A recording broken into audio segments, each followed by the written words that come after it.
Hola, hola a todas las personas que nos acompañan el día de hoy a través de todas nuestras redes sociales.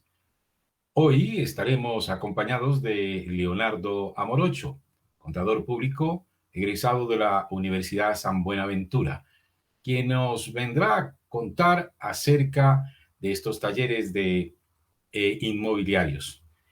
Buenas noches, Leonardo, ¿cómo estás? Buenas noches, profe. ¿Cómo les ha ido? Helber, ¿cómo ha estado? Muy bien. Bueno, vamos a entrar en materia porque a veces nos quedamos cortos con el tiempo. La primera pregunta es, ¿qué significa un arrendamiento? Bueno, vamos a hablarlo técnicamente. Esto está estipulado en el Código Civil colombiano, en el artículo 1973. Entonces, ¿qué es un contrato de arrendamiento? Es un acuerdo entre dos partes que se obligan entre las dos, recíprocamente, como se dice, uno, pues a ejecutar una obra o prestar un servicio, ¿cierto? Para el goce del bien o una cosa. Obviamente, cuando hay un acuerdo, pues hay un precio determinado para este proceso, ¿sí? Entonces, esto implica el uso y el disfrute de una cosa, de una persona, a título. Es decir, como lo que se llamaba antes el cambio entre algo por una suma de dinero. Pues todo está tipificado, ¿sí? Todo está, a veces las personas dicen, no, es que el arrendamiento es como yo lo quiera tomar, no. Todo está por ley y está tipificado en el Código Civil.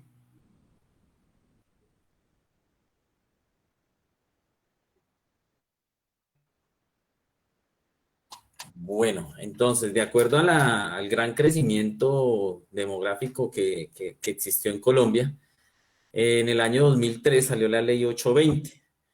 Esta ley Sí. es la que condiciona todos los criterios de los arrendamientos de viviendas, ¿sí? Porque ya el tema comercial ya es diferente. Entonces, ahí regulan todas las obligaciones, porque así como el arrendatario tiene, también el arrendador tiene unas obligaciones, ¿sí? Como son la fijación de un canon, todas las características, las causales de terminación, porque las causales pueden ser, como hablamos, para un lado y para el otro, el arrendatario y el arrendador. Ujú. Bueno, ¿y hay una entidad que regula estas actividades en Colombia? Bueno, muy buena pregunta. Entonces, a veces muchas personas creen que hay una entidad como la alcaldía local o las comisarías o van hasta la policía, pero no. El gobierno estipuló para este servicio la Secretaría Distrital del Hábitat, ¿sí? Y esto lo tiene una subsecretaría de la Secretaría, que es la Inspección y Vigilancia y Control. Entonces, esta subsecretaría es la que ejerce supervisión, ¿sí? Para toda la ciudad, para que obviamente cumplan lo que hablamos de la Ley 820 del 2003 y que regula los contratos de arrendamiento de vivienda urbana. Entonces, por ejemplo, si las personas o las inmobiliarias quieren tener este ejercicio, que es el tema de arrendamientos, tienen que ir hasta allá, a la Secretaría de Hábitat, y pedir un permiso. Eso se llama una matrícula arrendadora. Sin esa matrícula arrendadora, ninguna inmobiliaria o persona que ejerza esta actividad, si no la tiene, pues no está autorizada. Eso es una de las cosas que hay que tener en cuenta.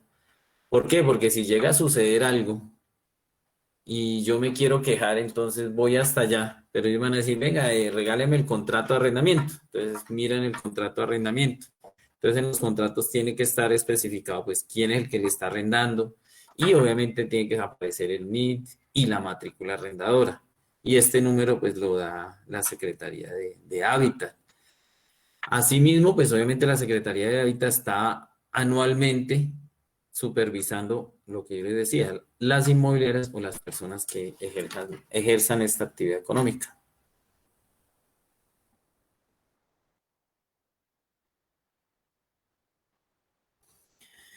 Bueno, de acuerdo a la ley 820, este canon de arrendamiento nunca podrá superar el 1% del inmueble. Eso nunca, yo creo que nada, las personas que inician o que arriendan un inmueble, pues nunca ya timbran y dicen, bueno, ¿cuánto vale el arriendo?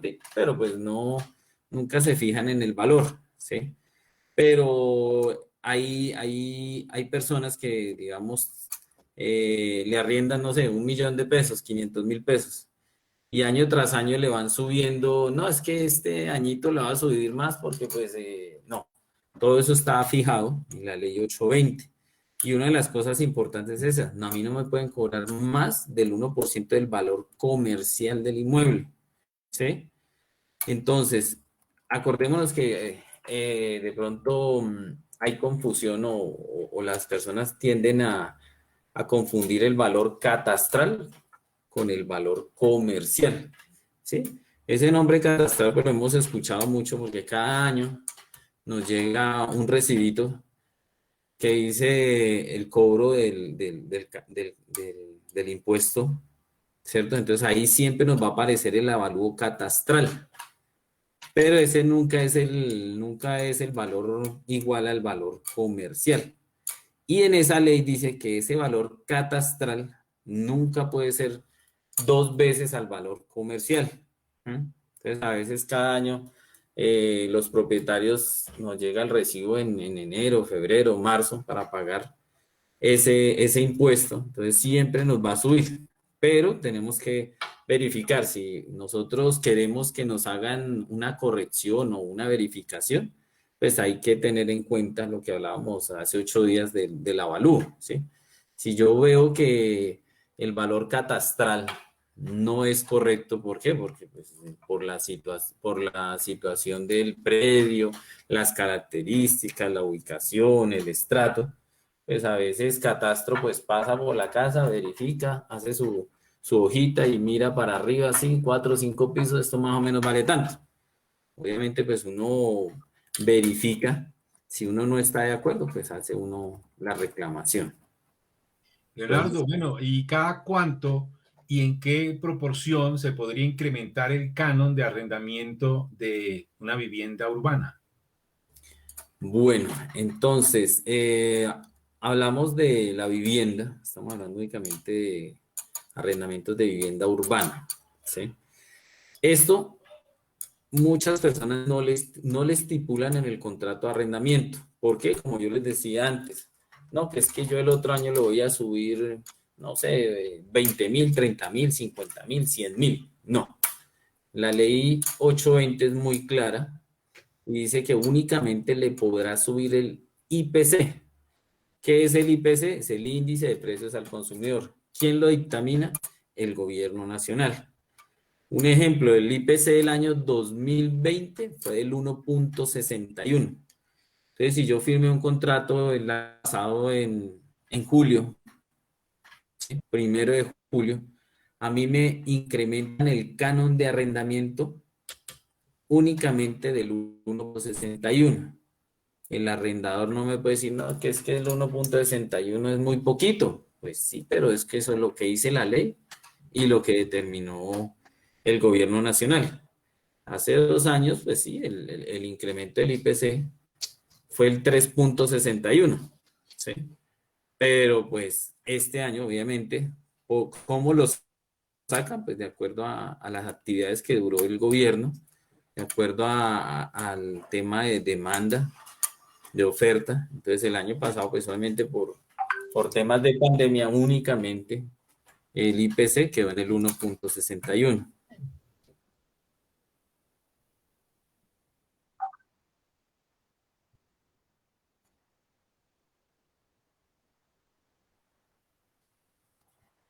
¿Por qué está regulado? Porque es una actividad comercial, ¿sí? Todas las actividades comerciales están reguladas. Si yo voy a bueno, no hay que nombrar marcas, si yo voy a hacer mercado a un supermercado conocido, XYZ, y si a mí, digamos, lo que siempre sucede, voy y miro el que vale la leche 10.000 pesos y voy a ir a pagar en la caja y me salen 11.000. Entonces me dicen, yo voy a alegar, venga, pero ¿por qué en un sitio vale 10.000 y vengo a pagar y vale 11.000? Entonces, ¿dónde me puedo quejar? Entonces ahí hay una superintendencia que regula eso. Entonces ahí es donde me puedo quejar. Entonces, si no, imagínense si tantos arrendamientos que hay en Bogotá o a nivel nacional, si yo no pudiera quejarme, si no hubiera una entidad, pues sería complicado. Entonces, cualquier actividad económica está regulada. Entonces, por eso se hizo la norma. Leo, bueno, ¿y qué tiene que contener un contrato prácticamente? ¿Qué se debe encontrar una persona para el contrato? Bueno, entonces ahí uno puede hacer diferentes tipos de contratos. Si uno va a la papelería, es el contrato más conocido que uno pregunta ya, dice, no, hay un forma Minerva, ¿cierto? Hierba. Pero pues obviamente no todos los arrendamientos son iguales, ¿sí? Porque pues el contrato Minerva es lo general, lo que dice la ley. Pero si yo voy a arrendar, no sé, mi apartamento en mi casa, hay temas de que, por ejemplo, yo comparto servicios, ¿sí? Pero Sí. entonces en el Minerva aparece que los servicios están a cargo de la luz, el gas, el agua y el internet. Pero pues en estos temas me toca escribir, hacer un contrato diferente y decir, no, es que el agua es compartida con el segundo y tercero y la luz sí es todo el edificio. Entonces toca especificarlo en el contrato. Pero lo que se debe estar en el contrato, el nombre e identificación de los contratantes, o sea, el nombre del propietario o el nombre del arrendador, porque puede ser el propietario si lo arrienda directo, o puede ser el nombre de la inmobiliaria que lo está administrando. Entonces tiene que estar todos los datos, tanto el nombre completo, el documento, o si es la inmobiliaria, pues el NIT, ¿sí? En la otra parte, pues los arrendatarios, porque podemos hablar de arrendatarios, codeudores, ¿sí? Entonces también tiene que estar todo, nombre completo, identificación, de dónde la cédula, ¿sí? Identificación del inmueble, porque a veces omitimos de que tiene un parqueadero número 120, entonces tiene que estar toda la identificación del inmueble. Hay inmuebles que usted sabe que tienen parqueadero y depósito. Entonces toca dejar la Sí. identificación. Parqueadero número 110, depósito 90. Y obviamente el número del apartamento. Entonces, no, el apartamento 903. Entonces toca dejar toda la identificación, la dirección completa, ¿sí? Hay que verificar muy bien porque si yo coloco, ustedes saben, si nosotros cogemos un certificado de libertad, a veces tienen hasta cuatro direcciones diferentes. ¿Por qué? Porque han actualizado. Por ejemplo, nuestras casas, uno ve la casa y tiene tres avisitos diferentes. ¿Por qué? Porque se han cambiado las direcciones. ¿Sí? Entonces hay que verificar muy bien cuál fue la última dirección que aparece en catastro. Por aquello de que si llega uno a presentar una demanda y va a haber alguna restitución del inmueble, pues el juzgado va a llegar a mirar el documento de la demanda y va a verificar si el documento de la demanda no corresponde a la dirección que la actual, pues no pueden hacer nada. Entonces eso es muy importante. Tiene que también verificar lo que yo dije, los servicios. Hay que colocar en el contrato qué servicios tiene el inmueble. Si es El la costo luz, también, ¿no? Los costos o la forma de pago de lo que se va a hacer. exactamente. Sí. Entonces, como decía, primero, los servicios, entonces hay que decir, listo, la persona está a cargo de el gas, Codensa, el agua, el internet. Ya el teléfono fijo hay muy pocos, pero todavía hay teléfono. Entonces, si hay un teléfono fijo, hay que dejar el número del teléfono y que la persona se hace cargo de esa línea. Obviamente el precio, hay que dejar listo, el contrato de arrendamiento son 500.000 pesos, ¿sí? Y lo que hablamos antes, dejar que incrementara cada 12 mensualidades de acuerdo al IPC. ¿Mm? Y la forma de pago, hay que dejarlo muy claro cómo va a ser, si es en efectivo o en transferencia, o si se va a recoger, o si se va a pagar en alguna cuenta. Entonces tiene que ser consignado en la cuenta del banco tal, número tal, a nombre de tal, ¿sí? El término de duración del contrato. Esto también es muy importante porque hay personas que firman contratos a 3 meses, a 6 meses, a 9 meses, a un año, 10 meses, ¿sí? Hay personas que dicen, no, yo no le pongo mes, ¿sí? O hay personas que no, ni siquiera le firman un contrato. Esas personas que no firman contrato, la ley los faculta de que si no firmó, si uno no quiso firmar o no pidieron, se sobreentiende que el contrato es a un año y tiene lo que habla la ley 820, que los incrementos, el valor acordado, todo, ¿sí?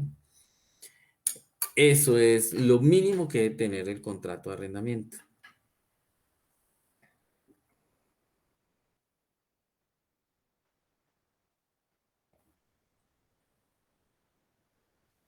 Bueno, ahí la ley es muy clara, pero yo creo que, no sé, hay un porcentaje muy grande de arrendadores están pidiendo un depósito.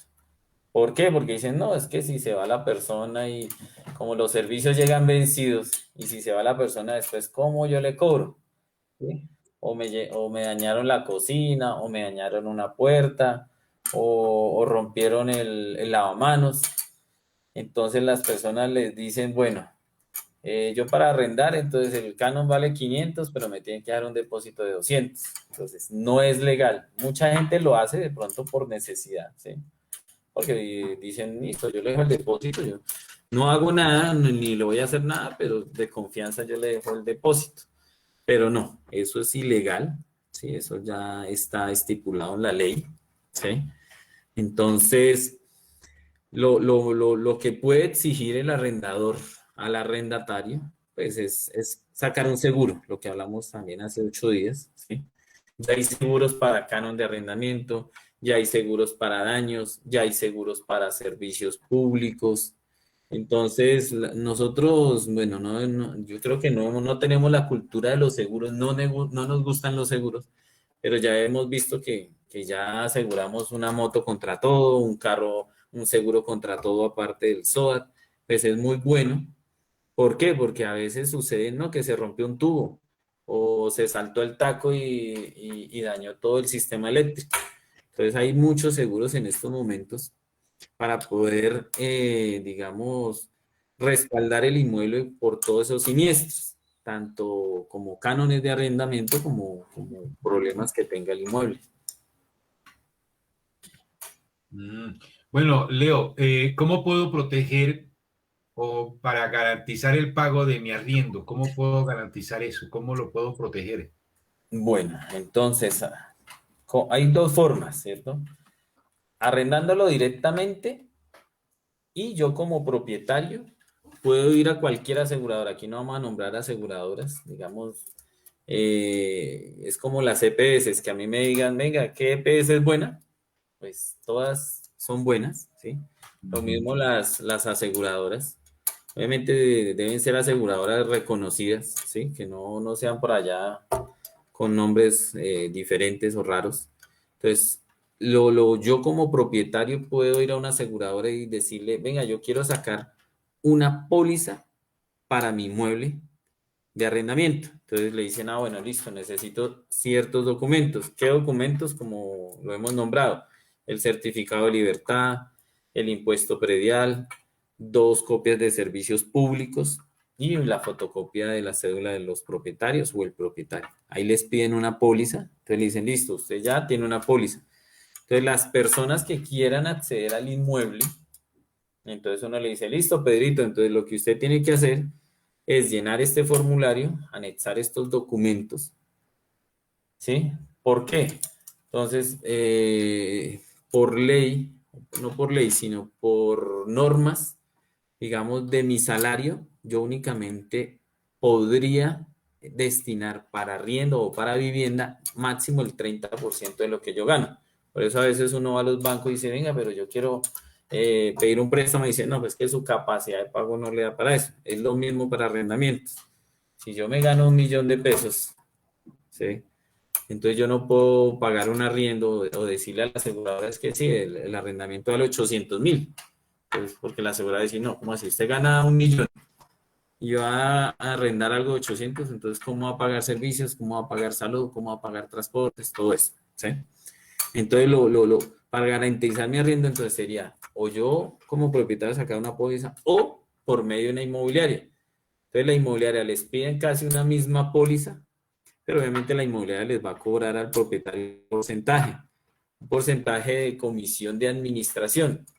Pues eso a veces a las personas no les gusta porque dicen, no, es que las inmobiliarias cobran mucho. No, las inmobiliarias cobran un 8%. Aquí les cuento, un 8% es lo normal, ¿sí? Es la comisión, ¿sí?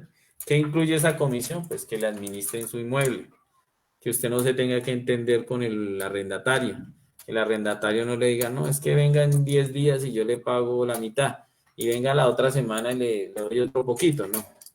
Entonces las inmobiliarias le evitan eso, ¿sí? Si sucedió algo, pues no que lo llamen a medianoche al propietario, no, es que se rompió el tubo de la taza, pues no, que venga, ¿no? Las inmobiliarias están para eso. Entonces, por eso las inmobiliarias a veces la gente dice, uy, no, pero es por inmobiliarias que allá piden mucho. No, ni siquiera son las inmobiliarias las que exigen los documentos, sino son las aseguradoras, sea como para el propietario o sea para la inmobiliaria. Ellos van a pedir los mismos documentos a los arrendatarios.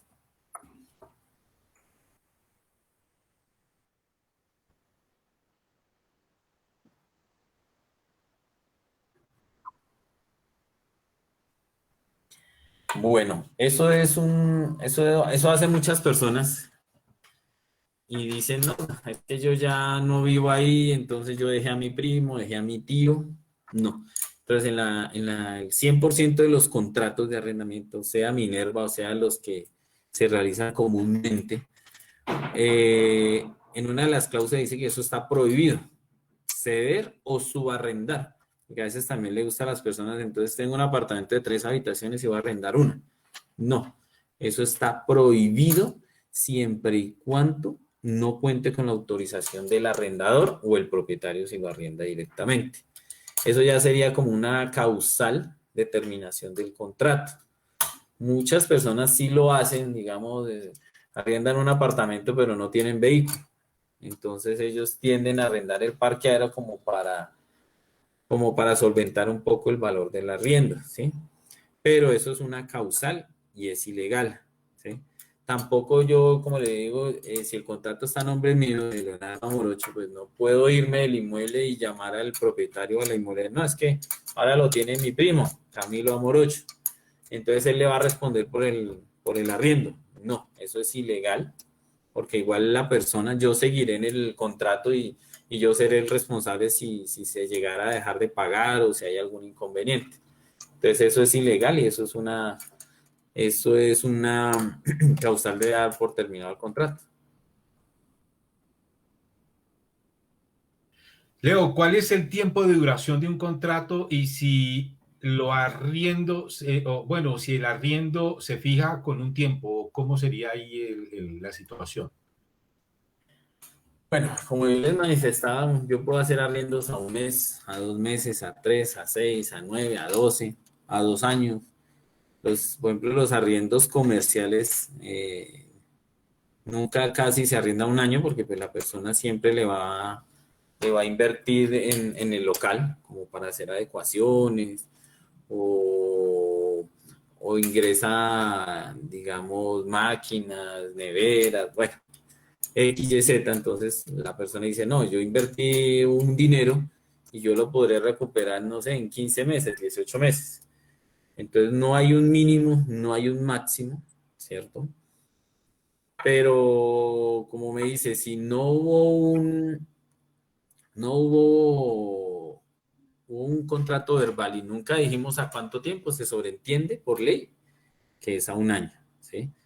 Pero, pues, si yo lo fijo así sean a 2 años, pero yo incumplo en alguna de las cláusulas, pues a mí el arrendador me puede decir, no, usted incumplió y hay que verificar cuánto es la cláusula penal, ¿sí? Porque las cláusulas penales también pueden ser de 2 meses, 3 meses, 1 mes, dependiendo de lo que se fije en el contrato.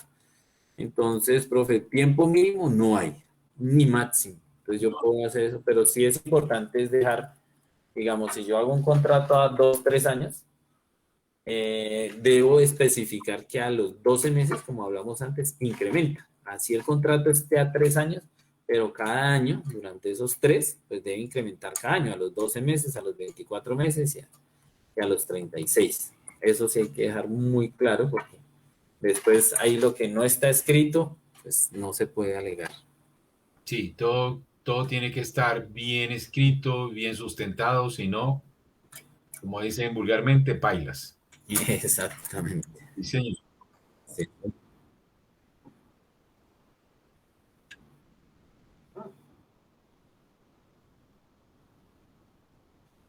Bueno, eso es muy importante porque, como hablábamos, hay obligaciones por parte y parte, no únicamente hay obligaciones del arrendatario, porque pues a veces llega el propietario, es que usted tiene,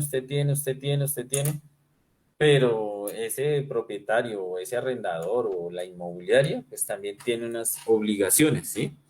Entonces, cuando yo arriendo, pues sí, a veces, pues ahorita todo es digital, todo es por foto, todo es por video.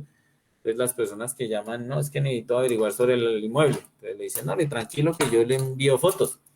Pero eso es como el WhatsApp, la foto de perfil. Puede que la foto del perfil esté muy bonita, pero uno ahí conoce y dice, uy, espere un minuto, eso está como muy maquillado, Ajá, y ¿cierto? la realidad es otra. Y la realidad es otra. Lo mismo pasa con un inmueble. Entonces el arrendador o el propietario, la inmobiliaria, tiene que entregar el inmueble en buen estado, ¿sí? Tiene que estar bien en seguridad, en sanidad, ¿sí? Tiene que, si tiene 2 baños, pues los 2 baños, si tiene su lavamanos, si tiene su taza, si tiene su ducha, pues debe estar en buen estado las 3 cosas, ¿sí?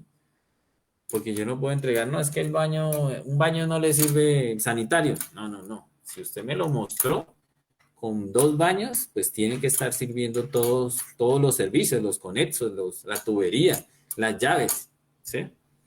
Es recomendable siempre, pues, hacer un acta de entrega, porque si ustedes no hacen un acta de entrega, el arrendatario, entonces después el propietario, si le pidió, hablemos del caso antes, si le pidió un depósito, entonces decir, no, es que usted me dañó el sanitario, entonces le va a descontar 100.000. Entonces el señor va a decir, oiga, pero usted nunca me lo entregó, bueno, y entonces ¿cómo se lo va a comprobar? ¿Sí? Entonces tiene que estar muy pendiente el arrendatario porque él también tiene que, como propietario, tenerme el inmueble en buen estado, ¿sí? Habitable, como te dice, ¿sí?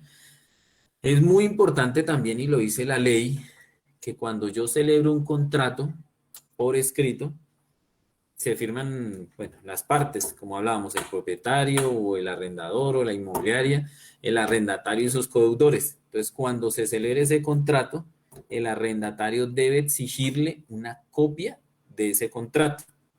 ¿Sí? ¿Por qué? Porque llegar al caso de que no, es que yo quiero entregar y no me acuerdo cuándo debo, o cuánto era el valor, y cuánto era el incremento, o las cláusulas.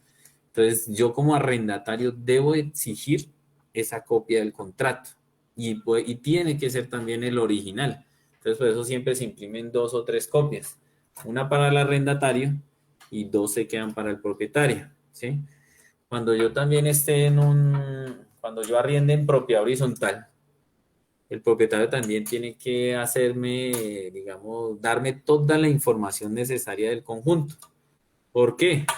Porque entonces de pronto yo hago una fiesta y entonces el manual de convivencia dice que no, que es que las fiestas únicamente hasta las 12, pero hice la fiesta hasta la 1. Entonces me llegó una sanción. Entonces yo por desconocimiento, pues, si el propietario no me informa o no me da a conocer el manual de convivencia, pues es complicado que yo sepa cuáles son las normas. Entonces también es relevante que pidan esa copia, ¿sí? Tener la copia. Pedir una copia de eso. Otra de las obligaciones, pues es, como hablábamos, el pagar el precio, digamos, del arrendamiento en sus fechas acordadas, ¿sí? Tener en cuenta también lo que recibió, porque hay gente que pues le hace muchas adecuaciones al inmueble, entonces entregan muebles, repisas, cuadros, lámparas, de todo. Entonces hay que mirar muy bien qué es lo que se recibe y que se reciba de buena Estado. forma, en buen estado, ¿sí? Em, ¿Qué más hay? Obviamente las alcaldías, ¿sí? También nos ayudan cuando hay disputas entre los arrendadores y los arrendatarios, ¿sí? Que Entonces, se presenta muy frecuentemente. exactamente. Entonces es recomendable, o lo hacen mucho antes de instaurar una demanda, porque si yo arriendo directamente, si no lo arriendo por inmobiliaria, pues ya me toca actuar a mí independientemente con un abogado. Entonces, antes de contratar un abogado, pues uno les recomienda que lo lleven a la alcaldía y se haga una conciliación, ¿sí? Entonces llegan las dos partes, el arrendatario y el arrendador, porque pues hay condiciones, por ejemplo, hablamos de las condiciones del inmueble, porque pasa mucho cuando yo arriendo los primeros pisos siempre son fríos y siempre tienen humedades. Entonces, si mi contrato lo firmé a un año, pero mi hijo se me enfermó a los 2 meses, 3 meses por una humedad o por lo frío que es el inmueble, pues entonces yo le digo al arrendador, venga, mi hijo se enfermó, lleguemos a un acuerdo porque pues, no puedo porque usted no me informó o no me di cuenta que un primer piso era tan Claro. frío y tenía tantas humedades. Entonces dice, no, usted me tiene que pagar la cláusula pena, todo eso. No. Entonces se puede llegar a una conciliación allá en una alcaldía local, ¿sí? Para tratar esos temas y conciliarlos, ¿sí? Para que no, porque yo le puedo decir, sí, no, yo me voy porque ya mi hijo está enfermo, no. Y si yo me voy, pues usted tiene que contratar a un abogado y un abogado, pues, cobra sus honorarios. Y se puede demorar una demanda, no sé, por bien que les vaya 8 meses, 9 meses, un año, hasta más dependiendo en qué Ya juzgado estamos. esté o todo lo que sucede en estos tiempos, entonces es mejor una conciliación. Leo que es una prórroga. Bueno, ¿qué es una prórroga? Una Sí. prórroga en un contrato de arrendamiento es como la continuación del mismo a partir del vencimiento, ¿sí? Ahí, para no firmar contratos año tras año, pues uno deja una cláusula que se dice prórroga, ¿sí? ¿Qué es lo que hablamos? Entonces, en la cláusula uno dice, si cumplido los 12 meses, este contrato se prorrogará automáticamente con las mismas condiciones, ¿sí? Inicialmente pactado para no firmar. Y ahí lo que dijimos anteriormente, es colocar que se incrementa de acuerdo al IPC, con las mismas condiciones, el pago será en el mismo sitio, el incremento será el IPC. Obviamente, estas prórrogas se dan entendidas siempre y cuando se hayan cumplido todas las cláusulas estipuladas en el contrato. Porque si yo duré colgado en el arriendo 2, 3 meses, ¿sí? O yo hago bulla o me sancionaron o cosas así, o el propietario pasó y vio que el inmueble no lo mantiene muy bien, pues ya son incumplimientos al contrato, entonces ya no, digamos, el arrendador pues ya haría eh, terminado el contrato siempre y cuando sea por escrito. Entonces le dice, hay propietarios que dicen, no, yo ya no quiero arrendarle más bien espero que se cumpla el tiempo y ya. Entonces no se da esa prórroga. Ok.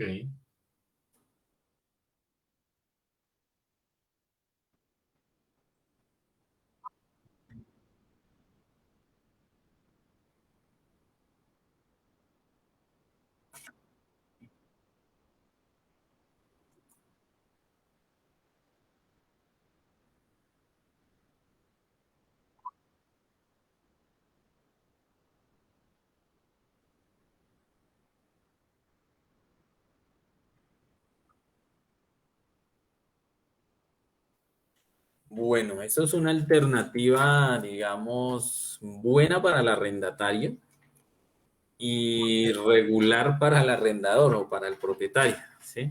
¿Por qué Eso, razón? eso sucede muy comúnmente en los inmuebles comerciales. Ya, en los de vivienda sucede muy poco, pero sucede, ¿sí? Por ejemplo, el arrendador, digamos, como se dice la palabra, me quiere sacar, ¿sí? sí. Entonces yo he cumplido, y yo he cumplido con todo. Pago cumplido el arriendo, tengo el inmueble bonito, no he incumplido en nada. Entonces el arrendador dice, no, quiero que me desocupe. Entonces yo digo, o porque otra persona le dijo, venga, arriéndemelo y yo le pago más. No. Entonces, lo que yo les decía, en el tema comercial, si yo le he invertido un dinero, si yo le he acreditado mi negocio, todo eso, pero hay arrendadores que son muy fuertes en ese tema, entonces dicen, no, entrégueme y yo no le recibo más dinero ni nada de eso. Entonces eso es una alternativa que dio el gobierno, ¿sí? A recibir esos pagos, ¿sí? Entonces, si no me quiere recibir el arrendador el arriendo, como se dice, el pago del arriendo, pues yo voy al Banco Agrario, que es la única entidad bancaria donde se puede hacer eso. Entonces yo le digo al Banco Agrario, le hago una consignación, debo tener todos los datos del propietario o el arrendador, por eso lo que hablamos antes, que es primero tener una copia del contrato y saber con quién se firma, porque si llegara el caso de este tema, que no me quieren recibir el canon, pero lo voy a hacer en el Banco Agrario, entonces el Banco Agrario le exige los datos del propietario, ¿sí? Entonces, si mi arrendador fue Pedro Fernández, entonces yo escribo, ¿a quién le va a consignar? El Banco Agrario le pregunta, entonces yo, Pedro Fernández, número de documento tal, ¿por qué? Entonces uno coloca en observaciones o en notas, no recibir canon, no me quiere recibir el canon. Y le envía, entonces uno hace un depósito, le dan un título, valor como un cheque, ¿sí? Y uno va, se lo envía por correo certificado al propietario. Entonces, ¿qué le toca hacer el propietario? Pues ir a reclamar ese dinero. ¿Por qué? Porque ya está. Y con eso, pues no está incumpliendo en una de las cláusulas que es el pago del arriendo. Entonces, esa facilidad le da al gobierno de pagar, hacer una consignación extrajudicial cuando el propietario o el arrendador no me quiere recibir.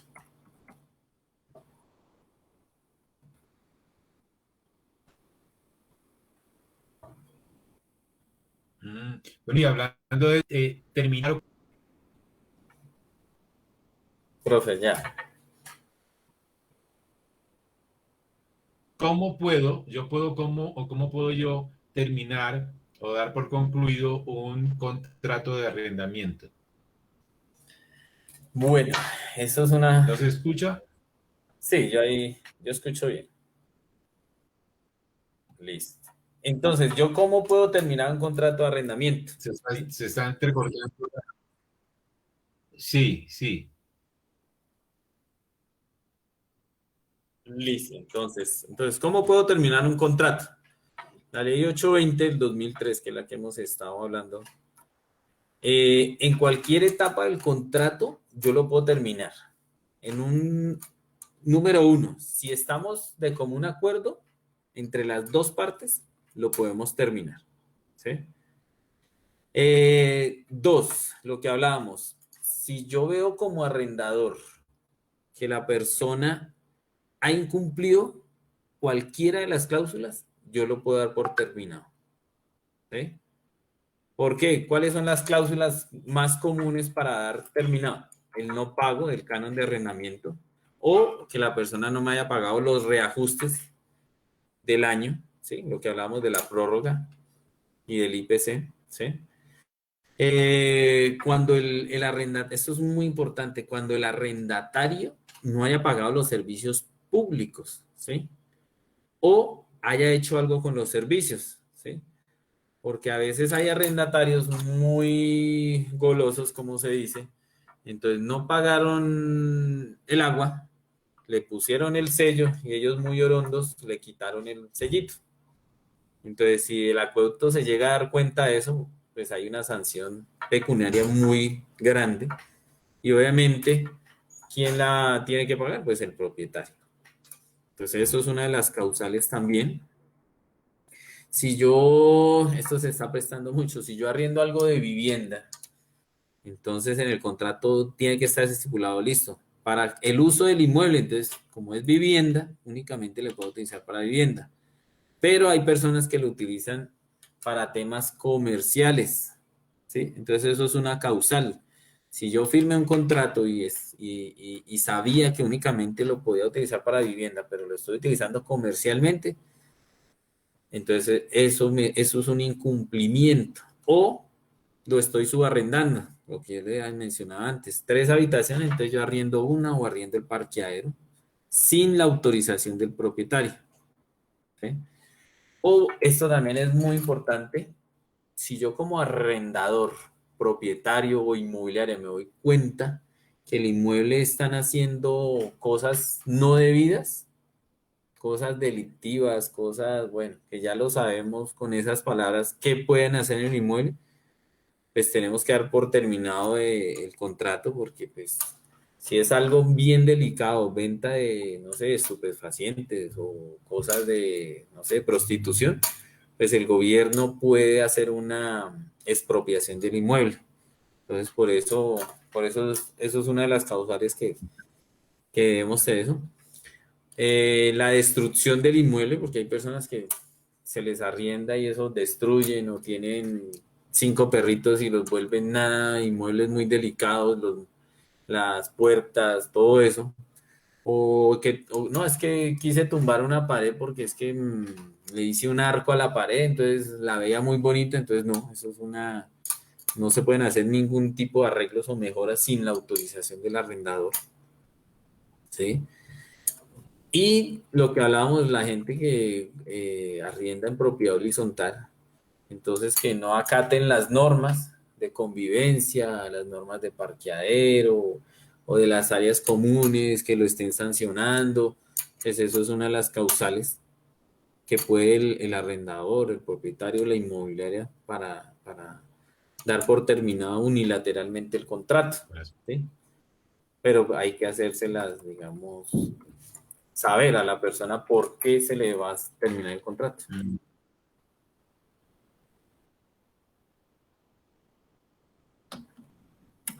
Bueno, el derecho a retención es algo como todo delicado, ¿sí? ¿Por qué? Porque hay muchas personas que por el no pago del canon de arrendamiento, ¿sí? En algunas circunstancias, o como les decía, no sé, una sanción de la administración o todo eso, entonces dicen, no, es que no le voy a dejar sacar el carro hasta que me pague, o voy a cambiarle guardas al inmueble o a la habitación o al apartamento, ¿sí? Obviamente todos estos son por temas de indemnización o no el pago del canon de arrendamiento, todo eso. Tiene que ser ante las autoridades, si uno no puede, porque, no sé, un tema comercial, yo no le puedo cambiar el candado y quedarme con eso ahí porque el arrendatario puede decir, no, es que yo tenía no sé cuánto dinero ahí, o tenía joyas, o tenía todo eso, ¿sí? Entonces, sí hay derecho a la retención, pero pues obviamente con el debido proceso, con todo lo legal. Por eso es muy bueno entregárselo a una inmobiliaria o a una persona experta en ese tema para que ellos hagan todo el proceso ejecutivo, todo el proceso legal para la retención de eso, de todo lo que pudiera haber dentro del inmueble. ¿Por qué? Porque ahí vienen las contrademandas, ¿sí? Entonces es mejor eso, pero sí hay derecho a hacer ese proceso.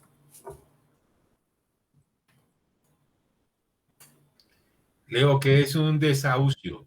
¿Qué es eso? Bueno, eso es cuando se presenta también, eso se presenta cuando las partes no han establecido expresamente la fecha de terminación de un contrato de arrendamiento, ¿sí? Entonces, eso es como una figura que consiste en dar un aviso o notificarle que alguna de las dos partes, sin importar si es el arrendador o el arrendatario, deberá entregar a la otra de manera anticipada por el periodo de tiempo que regulan los pagos. Es decir, por días cuando el caso se pague únicamente por días, o por mes si el pago se lleva a cabo mensualmente, trimestral, anual. ¿Sí? Este proceso, ¿sí? Este efecto, pero eso es un desahucio, perdón, es que la palabra es en la terminación del contrato. ¿Sí? Entonces eso se presenta cuando ya nunca se estableció una fecha y se hace ahí entre las dos partes.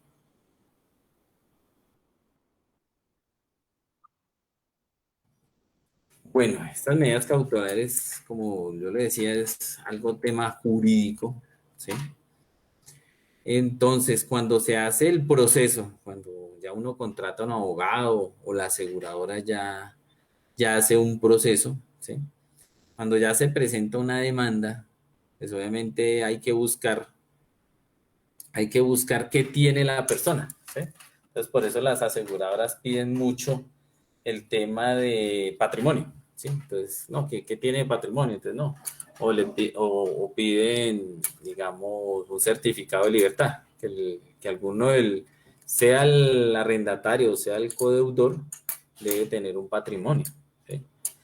Entonces, cuando hay una demanda por una deuda, entonces, ¿qué hace el abogado? Pide unas medidas cautelares para que le puedan embargar, no sé, el vehículo, puedan embargarle el salario, puedan embargarle el inmueble, ¿sí?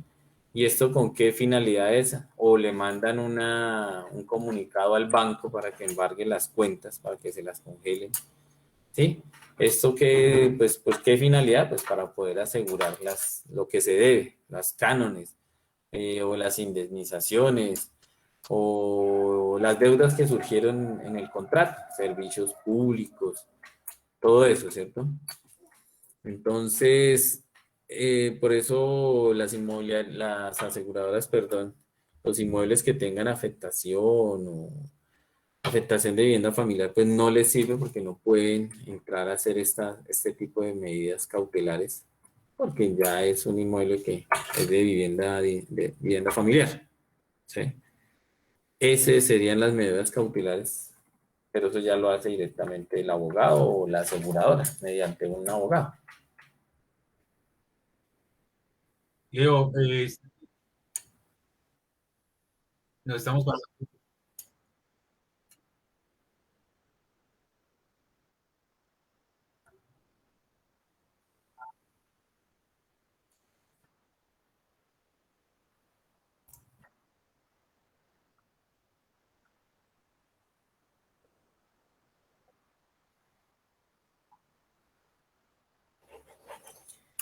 A ver, los contratos, como lo mencionamos, sí, los contratos, si queda estipulado, la prórroga automática se prorroga, ¿sí?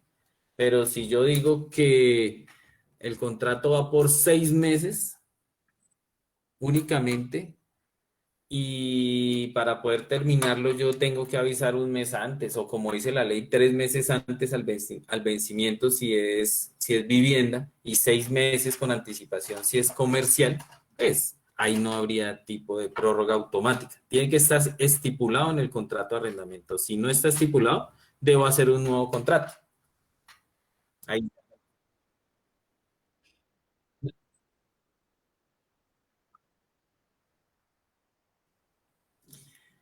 Muchas inmobiliarias lo hacen, ¿sí? Tiene que ser autenticado. Si son 4 personas que firman, entonces las 4 tienen que autenticar firma.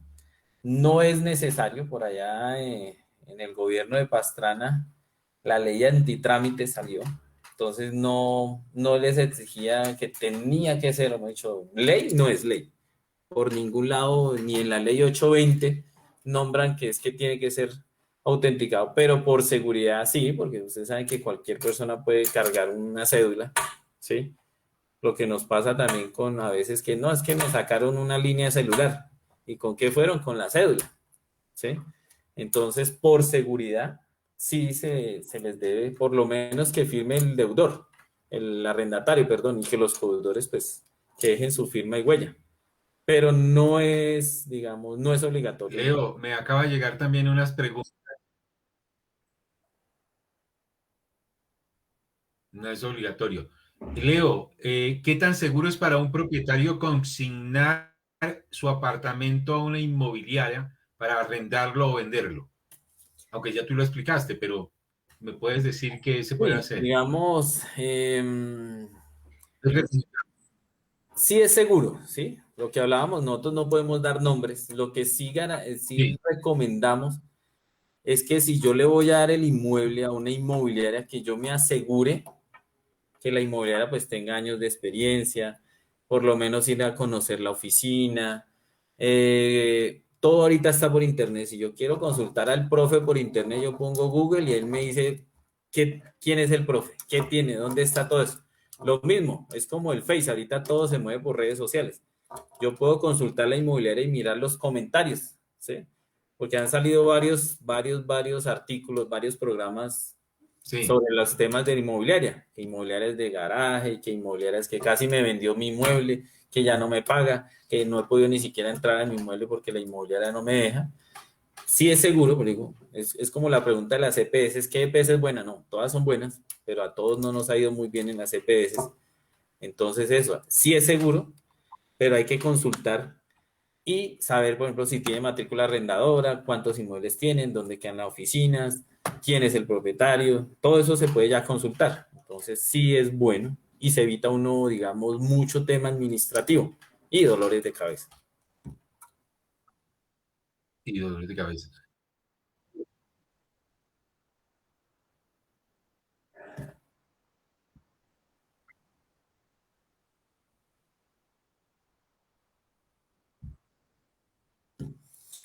Bueno, si no hay un contrato, las posesiones existen. Antes eran 10 años, ahora son 20 años para hacer la posesión, ¿sí?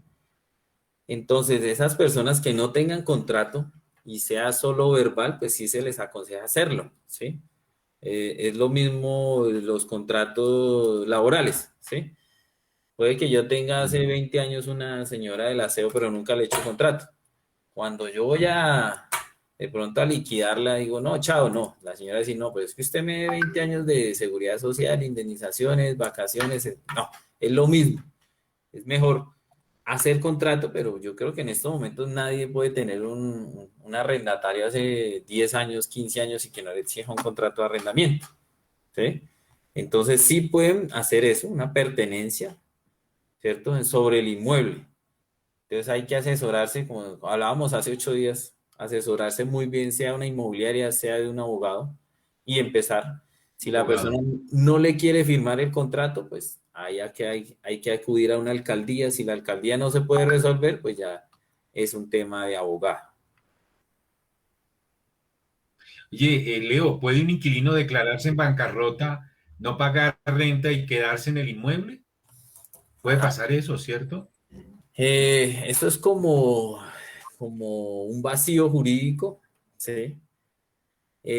Pero pues Ujú. eso es como un dicho, no es que yo me voy a declarar en bancarrota para no pagar, no, eso hay una ley tanto para personas naturales como para personas jurídicas. Para yo declararme en bancarrota debo hacer un proceso, ¿sí? Debo que explicarle a la entidad pública de que sí estoy realmente en bancarrota y ahí hay un proceso. Pero no solamente yo puedo decir, sí, me declaro en bancarrota, no. Para eso están los contratos de arrendamiento, para eso es recomendable lo que hablábamos durante toda esta noche, que es firmar un contrato, poner codeudores, poner unas garantías, ir a donde una aseguradora, para evitarse todo eso, porque pues la gente dice, no, es que ya me dé 6 meses, más bien váyase y ya. ¿Por qué? Porque si son 6 meses de arriendo a 500.000, entonces son 3 millones y el abogado me cobra 1 millón cada mes, entonces más bien, gracias por conocerles, déjeme el inmueble tranquilo y váyase.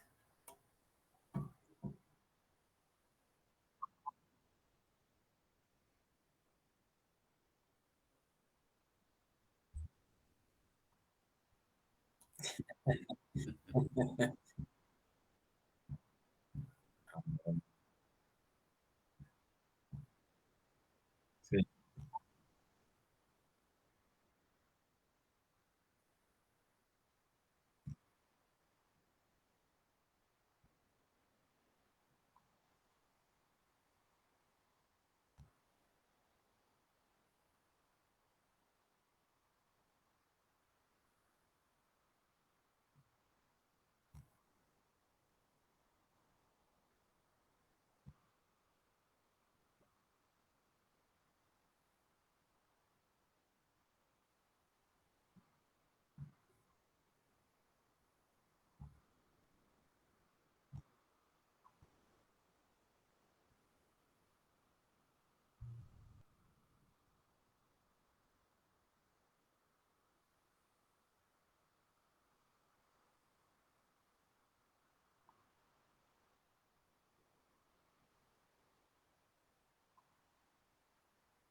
Sí, señor. Claro, por supuesto, Elber, nos pueden localizar en YouTube y Facebook como Radio Enlace Urbano y en nuestra página oficial www.radioenlaceurbano.org. Ya saben para que nos puedan seguir y ahí van a localizar todos los programas que estamos realizando para toda la comunidad, especialmente de Usaquén, acá en Bogotá.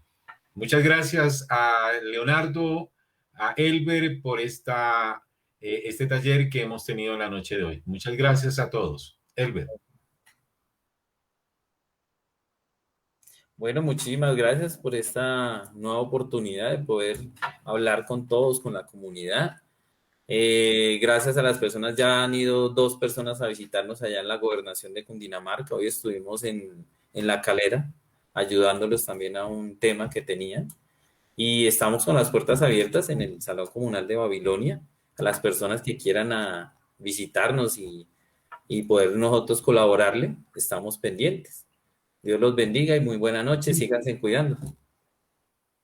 Y envíenos a todos que nos envíen preguntas a nuestras redes sociales para nosotros estarlas contestando en los siguientes programas. Hasta